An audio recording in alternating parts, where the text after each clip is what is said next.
Hello everyone, आप लोग कैसे हैं? आई होप कि आप लोग बहुत अच्छे होंगे। हमारे YouTube channel Nandini coaching centre में आपका बहुत बहुत स्वागत है। क्लास 10वीं का प्रश्नावली 11.2 चित्र प्रकाशन अर्थात एक्टिव का चौथा सवाल, पांचवा सवाल, छठवां सवाल, सातवां सवाल, आठवां सवाल, नौवां, 10वां और 11वां सवाल लेकर उपस्थित हुआ हूं। जैसा कि पिछले वीडियो में मैंने 11.2 का 1 से लेकर 3 सवाल तक बताया था। अब हम चलते हैं सवाल नंबर 4 पर, और जैसे ही सवाल नंबर 4 लगाएंगे तो सेम 4 के जैसे पांचवा, छठवां और सातवां है, बस आपका अंक का डिफरेंस है। जैसे यहाँ ए बी बराबर 6 सेंटीमीटर दे दिया, तो पांचवें सवाल में हो सकता है बी सी बराबर कुछ और सेंटीमीटर दे दिया हो। बस बाकी जैसे हम चौथे लगाएंगे सेम आप पांचवा, छठवां और सातवां लगाइएगा।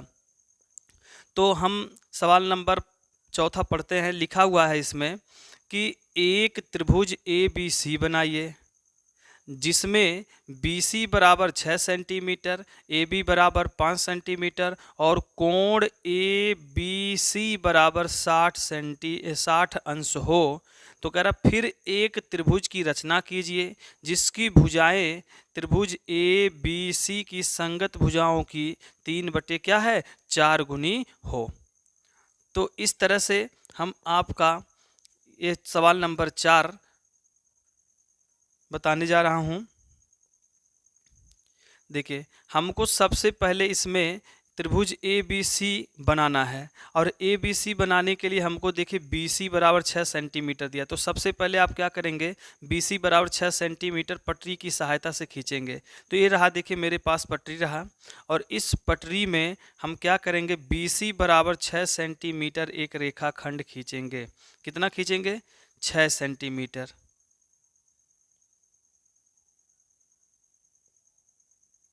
ये रहा आपका 6 सेंटीमीटर। इसका नाम पड़ गया बी, और ये क्या हो गया, सी। बी और सी हो गया ना। अब बी और सी जो है ये कितने सेंटीमीटर का है, 6 सेंटीमीटर का है। तो ये रहा आपका 6 सेंटीमीटर हो गया। अब आगे कह रहा है ए बी बराबर 5 सेंटीमीटर।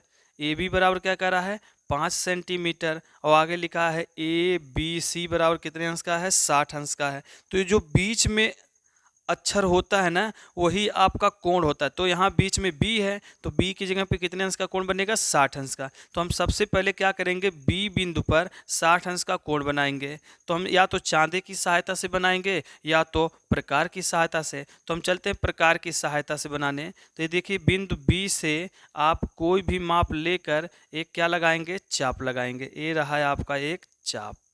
लग गया ना। लगने के बाद यही चाप लेकर, कम बेसी मत कीजिएगा, बस यही चाप लेकर ये जहाँ पर कटा, इस रेखा को काटा है ना, उसी बिंदु से हम इस चाप पर एक ऐसे चाप लगा दिए ना। अब लगाने के बाद हम इसे क्या करते हैं, इसे बी से एक रेखा खींच लेते हैं। खींच लिए ना। अब खींचने के बाद अब हमें बी पर कितने अंश का कोण बन गया, 60 अंश का बन गया। कितने अंश का, 60 अंश का। लेकिन यहाँ लिखा है ए बी सी, तो हमारे पास बी तो मिल ही गया, सी भी मिल गया, लेकिन ए नहीं मिला है। अब ए को पता करने के लिए हम क्या करेंगे, ए बी बराबर कितने सेंटीमीटर का है, 5 सेंटीमीटर का है। तो हम क्या करेंगे, बिंदु बी पर बिंदु रख कर और 5 सेंटीमीटर का इस रेखा पर क्या लगा देंगे, चाप। तो आइए पटरी से हम नाप लेते हैं इसको। पटरी में हम रख कर ऐसे नापेंगे तो देखिए कितने सेंटीमीटर का है। ये हमने 5 सेंटीमीटर पटरी से क्या किया, नाप लिया। अब नापने के बाद इस बी बिंदु से क्या करेंगे, एक चाप लगा देंगे। लग गया ना। एक चाप लगने के बाद इस बिंदु का नाम निकल के आया क्या, ए। क्या आया, ए आया। अब ए को हम क्या करेंगे, सी से क्या करेंगे, मिला देंगे। ए मिल गया। अभी आपका देखिए एक त्रिभुज ए बी सी बनाइए, तो एक त्रिभुज ए बी और सी बन गया, और लिखा बी सी बराबर 6 सेंटीमीटर। बी सी बराबर कितना हो गया, 6 सेंटीमीटर। ए बी बराबर कह रहा 5, तो ए बी बराबर कितना हो गया आपका, 5 सेंटीमीटर हो गया। क्लियर। अब ए सी बराबर तो दिया नहीं है, आप नापेंगे तो कुछ ना कुछ इसका माप निकल कर आएगा। आइए नाप ही देते हैं कितना है सेंटीमीटर का है। ए आपका है 5.5 सेंटीमीटर। कितने सेंटीमीटर का? 5.5 यानी 5.5 सेंटीमीटर का ये AC निकल के आया। अब आगे कह रहा है फिर एक त्रिभुज की क्या करना है? रचना करना है। मतलब इसी त्रिभुज में एक रचना करना है। कह रहा जिसकी भुजाएं त्रिभुज ABC की संगत भुजाओं की कितनी भुजाएं हैं? भुजाओं की 3/4 गुनी है। तो मैं आपको पिछले वीडियो में एक ट्रिक बताया था। ट्रिक ये बताया था कि अंश बड़ी होगी, अंश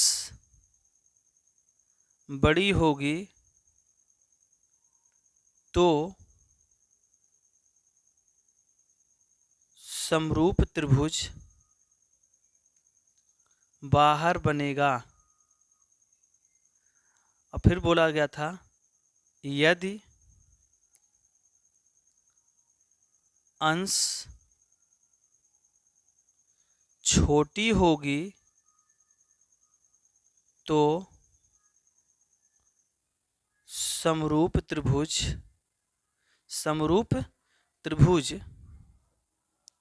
कहाँ बनेगा? अंदर बनेगा। कहाँ बनेगा? अंदर बनेगा। समझ में आया ना? तो यहाँ पर हमने क्या किया, एक ट्रिक लिख दिया कि अंश बड़ी होगी तो समरूप त्रिभुज कहाँ बनेगा? बाहर बनेगा। यदि अंश छोटी होगी तो समरूप त्रिभुज कहाँ बनेगा? अंदर बनेगा। तो हमने सबसे पहले क्या बनाया? एक त्रिभुज बना दिया। अब इस त्रिभुज के अंदर हमें एक समरूप त्रिभुज बनाना है। तो समरूप त्रिभुज बनाने के लिए हमने क्या किया कि यहाँ पर जो 3/4 था, पहले इसको पता लगाएं कि 3/4 जो दिया हुआ है, ये 3/4 में कौन बड़ा है? तो अंश यहाँ क्या है? अंश छोटा है और हर क्या है? बड़ा है। तो हर बड़ा है तो देखिए यहाँ पर लिखा गया होगा अंश बड़ी होगी तो समरूप बाहर बनेगा। तो अंश छोटी है ना यहाँ पर, तो अंश छोटी होगी तो समरूप कहाँ बनेगा? अंदर बनेगा। तो अंदर बनाने के लिए हम क्या करेंगे? ये जो बिंदु B था ना, बिंदु B से एक न्यून कोण बनाएंगे। अब यहाँ तो हम जगह तो मेरा कवर हो गया, तो मैं इस साइड में बना दे रहा हूँ। पुनः एक बार फिर से देखिएगा, ये रहा पटरी,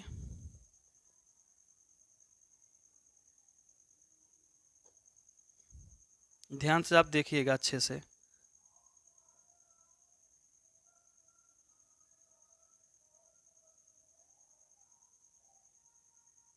ये रहा 6 सेंटीमीटर। इसका नाम हो गया B और C। कितने सेंटीमीटर का है? 6 सेंटीमीटर का हो गया। क्लियर हो गया? अब हम क्या करेंगे, यहाँ पर B बराबर 60 अंश बनाना था। तो मैं बोला था कि B बिंदु पर कोई भी माप लेकर एक क्या बनाएंगे हम लोग? कोण बनाएंगे। बन गया ना? इसी कोण से फिर ये जो बिंदु यहाँ पर इस रेखा को कटा है ना, तो इसी से फिर हम एक चाप इस पे लगा देंगे। लग गया ना? अब यहाँ से B से इस चाप कटान बिंदु से क्या करेंगे? एक रेखा खींच लेंगे। खींच लिए ना? खींचने के बाद यहाँ देखिए AB बराबर 5 सेंटीमीटर, तो B मिल ही गया है। तो B बिंदु से हम 5 सेंटीमीटर का एक चाप लगाएंगे। क्या लगाएंगे? चाप। ये देखिए 5 सेंटीमीटर है। कितने सेंटीमीटर का है? 5। तो यहाँ बिंदु B से आप क्या करेंगे? 5 सेंटीमीटर का एक क्या लगाएंगे? चाप लगा देंगे। लग गया चाप ना? अब चाप लगने के बाद यहाँ से इसे क्या करेंगे? इस चाप बिंदु से मिला देंगे। मिला दिए ना? अब इसका नाम पड़ गया A। क्या पड़ गया? A। अब मिल गया A, B और C। ये कितने अंश का था? 60 अंश का। सेम त्रिभुज यहाँ पर भी है, वही त्रिभुज यहाँ पर है। चूंकि यहाँ पर हमने ये लिख दिया, लिखने की वजह से यहाँ जगह की कमी पड़ी, इसलिए पुनः फिर से यहाँ पर त्रिभुज हमने क्या किया? बना दिया। अब बनाने के बाद हम क्या करेंगे? इसके अंदर समरूप त्रिभुज बनाना है। तो समरूप त्रिभुज बनाने के लिए हम क्या करेंगे? बिंदु B पर आप एक न्यून कोण बनाएंगे। क्या बनाएंगे? न्यून कोण। अब न्यून कोण देखिए CBX बन गया। क्या बन गया? CBX बन गया। अब CBX बनने के बाद हम क्या करेंगे? इसमें एक चीज ध्यान दीजिए, अब यहाँ पर अंश और हर की जो चर्चाएं यहाँ किया हूँ तो ठीक है, लेकिन जो अंक बड़ी होती है, चाहे वह हर में हो और चाहे अंश में हो, तो बड़ी अंक जितनी होती है उतनी बार हम बी एक्स पर क्या लगाते हैं, समान दूरी लेकर चाप। तो यहाँ कितना अंक बड़ा है, 4, तो हम बी एक्स पर कितना करेंगे, समान दूरी लेकर 4 चाप लगाएंगे। कितने चाप लगाएंगे, 4। तो देखिए 1 2 3, ये रहा 4। 4 चाप हमने लगा दिया। लगने के बाद इसका नाम डाल दीजिए, इसका नाम B1, इसका नाम B2, इसका नाम B3, इसका नाम क्या हो जाएगा, B4 हो गया। अब ये C को B से क्या करेंगे, मिला देंगे। मिल गया ना। अब मिलने के बाद यहाँ C और B4 हो गया। अब हमें क्या देखना है कि इसका अंश छोटा है कि बड़ा है, तो अंश यहाँ छोटा है, तो अंश छोटा होगा तो अंश छोटी होगी तो समरूप अंदर बनेगा, तो अंदर ही बनेगा। लेकिन अब यहाँ जो छोटी अंक है उस पर ध्यान दीजिए, बड़ी वाला तो काट दिए हैं आप लोगों ने। अब अंक कितना दिया है, 3, तो यहाँ पर देखिए B1 B2 और क्या है, B3 है। अब B3 पर हम क्या करेंगे, ध्यान दीजिएगा कैसे समरूप बनेगा। ये जो B4 है ना, B4 पर कोई आप एक चाप ले लीजिए, चाप लग गया ना। ये B4 से जो चाप लगाए हैं यही चाप B3 से लगाएंगे। कहाँ से लगाएंगे, V3 से। लग गया V3 से। V3 से लगाने के बाद इसको हम क्या करेंगे, नाप लेंगे। इस कोण को क्या करेंगे, नाप लेंगे। नाप लिए। नापने के बाद इस वाले बिंदु से हम क्या करेंगे, इसको एक चाप लगाएंगे। लग गया ना। लगने के बाद V3 से हम क्या करेंगे, B4 और C के समांतर एक रेखा खींचेंगे। हो गया ना समांतर। इसका नाम पड़ गया C डैश। क्या पड़ गया, C डैश। अब इसी तरह त्रिभुज ABC में समरूप बनाना है, तो बिंदु C से एक चाप लगाया, वही चाप C डैश से लगाया। आ रहा ना। एक बार C से वही चाप लगाया, फिर C डैश से लगा। अब इसको हम कोण को क्या करेंगे, माप लेंगे। माप लिए ना। मापने के बाद यहाँ से क्या करेंगे, ये चाप लग गया। अब यहाँ से हम क्या करेंगे, C डैश से यहाँ पर AC के समांतर हमने A डैश और C डैश खींचा। इस प्रकार हमारा दिए गए रचना के अनुसार, कथन के अनुसार हमने क्या किया, आकृति बना दिया। ये हमारा सवाल नंबर 4 का क्या हो गया, रचना हो गया। इसी प्रकार हम 5वां और 6वां और 7वां सवाल भी लगा सकते हैं। ठीक, तो अब हम 8वें सवाल पे चलते हैं। किस सवाल पे चलते हैं, 8वां। 8वां क्या कह रहा है, ध्यान दीजिएगा। 8वां सवाल लिखा है, एक समबाहु त्रिभुज ABC खींचिए जिसकी प्रत्येक भुजा 4 सेंटीमीटर हो। इस त्रिभुज के समरूप एक त्रिभुज की रचना कीजिए जिसका स्केल गुणांक 3/5 हो। क्या नया त्रिभुज भी एक समरूप त्रिभुज होगा। तो आइए चेक किया जाए कि नया त्रिभुज एक समरूप होगा कि नहीं होगा। तो यहाँ लिखा समबाहु त्रिभुज। कौन से त्रिभुज लिखा है, समबाहु। समबाहु का मतलब होता है जिस त्रिभुज की तीनों भुजा आपस में क्या हो, बराबर हो।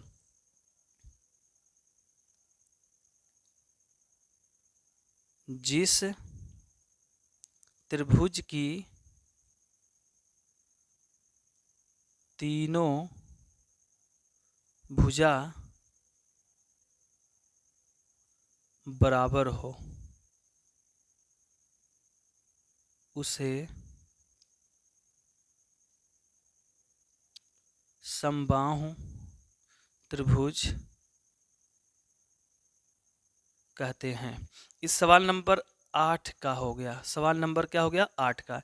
जिस त्रिभुज की तीनों भुजा बराबर हो उसे क्या कहते हैं, समबाहु त्रिभुज। तो हम कोई एक माप ले लेते हैं पटरी से, 5-5 सेंटीमीटर ले लीजिए, चाहे 4 सेंटीमीटर ले लीजिए।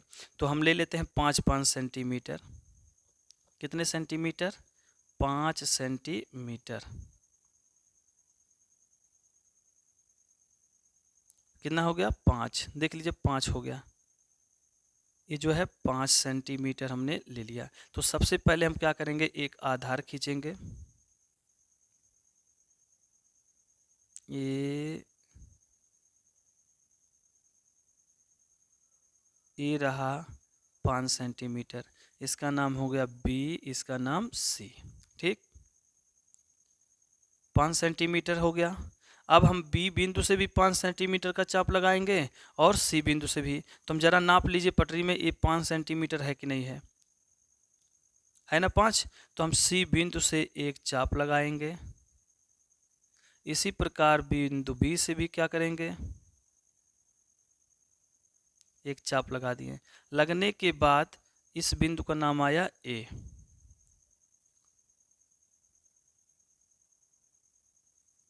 हो गया ना, ये बन गया मेरा समबाहु त्रिभुज। ये भी 5 सेंटीमीटर का हो गया और ये भी 5 सेंटीमीटर का हो गया। इस तरह से हमारा समबाहु त्रिभुज बन गया। अब इसी समबाहु त्रिभुज में कह रहा है कि इस त्रिभुज के समरूप एक त्रिभुज की रचना करना है। इसी त्रिभुज के समरूप एक त्रिभुज की रचना कीजिए जिसका स्केल गुणांक 3 बटे क्या है 5 हो। तो क्या नया त्रिभुज भी एक समरूप होगी? तो आइए देखा जाए। तो यहाँ जो 3/5 लिखा है इस पर ध्यान देना है। कितना लिखा है? 3 बटे कितना लिखा है? 5 लिखा है। तो हम सबसे पहले क्या करेंगे, बिंदु बी पर एक न्यून कोण बनाएंगे। इसका नाम हो जाएगा एक्स। क्या हो जाएगा? एक्स। तो बी एक्स हो गया।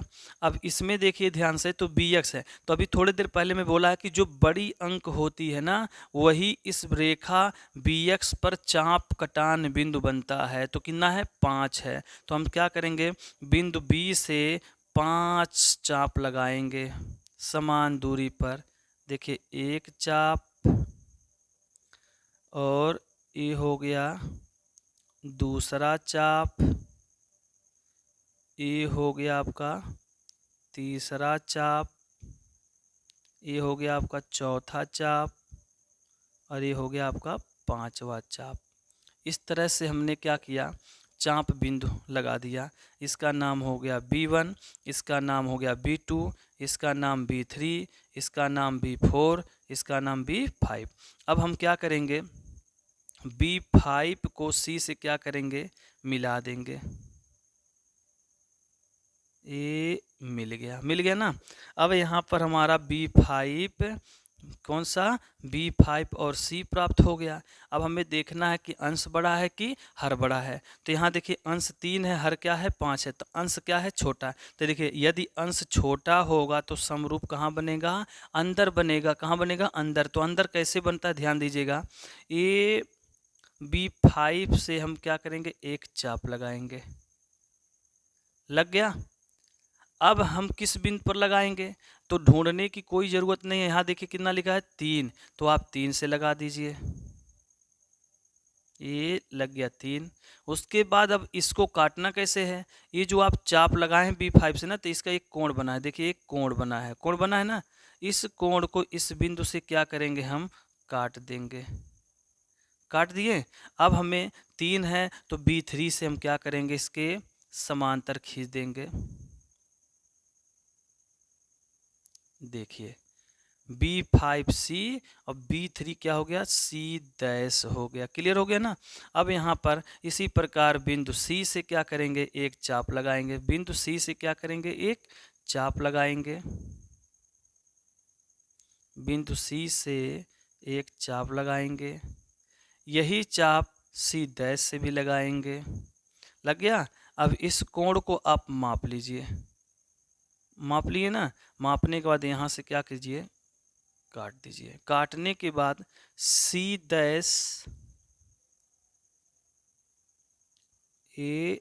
C' से हम इसे AC के समांतर AC' खींच दिए। इस प्रकार हमारे सवाल नंबर 8 का भी यह क्या हुआ, चित्र बन गया। अब जरा हमको चेक करना है कि जो दिया गया जो नया त्रिभुज बना वो समरूप है कि नहीं है। आइए नापा जाए। तो ये यहाँ से ये है 3 सेंटीमीटर, 3, ये भी कितना है 3, ये भी कितना है 3 है। तो 3 सेंटीमीटर। ये देखिए जब नया त्रिभुज बना है तो ये देखिए नया वाला त्रिभुज भी कितने सेंटीमीटर का हुआ है, 3 सेंटीमीटर का निकल के आया। 3 सेंटीमीटर, 3 सेंटीमीटर और 3 सेंटीमीटर। तो दिया गया त्रिभुज भी क्या है? समरूप है। अतः दिया गया कथन क्या है? सत्य है। क्या है? सत्य है। दिया गया कथन क्या है? सत्य है। इसी प्रकार आपका सवाल नंबर 9 है और क्या है? 10 भी है और सवाल नंबर 11 भी है। तो आई होप आपको यह वीडियो अच्छी प्रकार से समझ में आया होगा। तो यदि आपको अच्छे से समझ में आया है तो हमारे इस यूट्यूब चैनल को आप सब्सक्राइब करें, कमेंट करें और शेयर करें और बगल में बेल आइकन घंटी है, उस घंटी को आप दबाकर ऑल पर क्लिक कर दें। धन्यवाद। जय हिंद, जय भारत।